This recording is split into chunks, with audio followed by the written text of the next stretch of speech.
You ask Tiger to solve. This deals with linear equations with one unknown. The final result is r equals 6.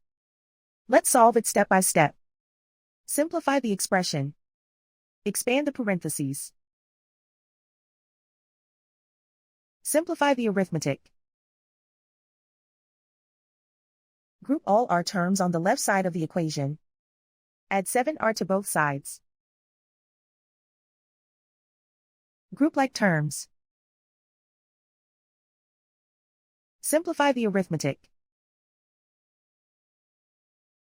Group like terms. Simplify the arithmetic. Group all constants on the right side of the equation. Add 35 to both sides. Simplify the arithmetic.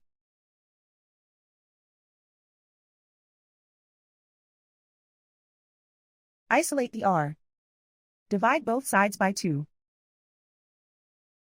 Simplify the fraction.